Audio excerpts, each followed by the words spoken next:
Luchar por vivir. El lema era aguantar la terrible presión, la presión de miles de almas que luchaban por volver al mundo exterior, a la vida. No quiero morir así, ayúdame por favor, no aguanto más, y el abran las puertas eran los gritos que más se repetían en esas almas que esperaban, algunas pacientes y otras desesperadamente el final, o el principio, el comienzo de una nueva vida. El sobreviviente le dará un valor diferente de ahora en más. Yo lo soy y lo siento así. Era el primer tema. Las banderas con estandartes se reproducían y se agitaban de un lado para el otro cada vez más. La gente contenta saltaba y cantaba a voz de cuello, yo también.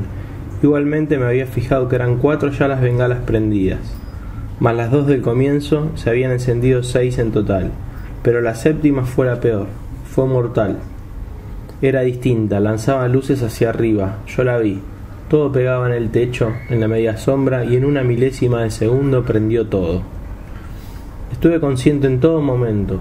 No había ingerido alcohol, como sí lo había hecho el martes 28, y estaba perfectamente lúcido. Pensar que una de las últimas frases del único tema que tocaron decía: a consumirme, a incendiarme, a reír sin preocuparme, hoy vine hasta acá. A minuto y medio del primer tema, cuando Pato dejó de cantar y no pasaron más de 10 segundos para que dejara de tocar el resto de la banda, la gente comenzó a gritar desesperada. Algunos se quedaron esperando que el fuego se apagara, otros corrían sin dirección y otros buscaban a su grupo, hermanos, novias, etc. A los pocos segundos se cortó la luz, no se veía nada, solo el incendio. Cromañón era un mar de gente apretujada, con un solo espacio libre en el medio de la pista, donde caían plásticos en llamas. Justo por ahí corrí yo. Era la única que me quedaba para ganar tiempo. Logré pasar por ese espacio bajo la lluvia incandescente sin que el fuego me tocara. Choqué contra la propia masa que se dirigía hacia la puerta principal. Comencé a empujar con todas mis fuerzas como otros tantos miles. Veía el cartel verde de salida a unos 10 metros y avanzaba realmente más lento que el paso de una tortuga. Eran unos segundos enormes. El tiempo no pasaba.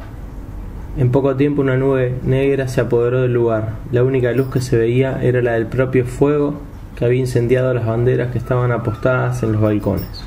Era el mismísimo infierno. No se veía nada, y el tóxico poco a poco le ganaba la pulseada al oxígeno. Lo sentía en mi cuerpo, en mis órganos. La gente se caía y había demasiada e insoportable presión.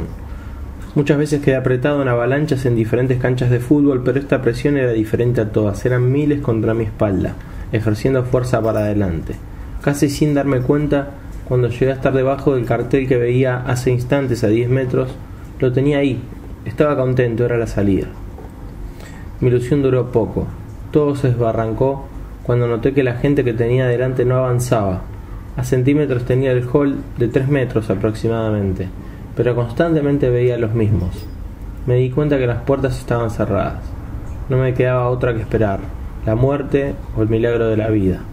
Me decía a mí mismo: qué cosa, me muero de joven. O cómo estoy sufriendo y cómo voy a sufrir en unos minutos morir quemado, qué horror. O mirá vos, termino el 2004 muerto. En unos segundos mi cabeza pensaba y seguía pensando. Los médicos me dijeron que fue positivo para mantener el cerebro activo ante la falta de oxígeno. Mi único objetivo, hasta esperar que abran las puertas, era no chocar contra una columna que tenía solo 60 centímetros de mi cara. Quería correrme hacia la derecha o izquierda de la columna, pero no podía, la gente no me dejaba. De pronto los gritos se convertían en aullidos. Me muero, ayúdame, por favor. Abran las puertas, che, se repetían sin cesar.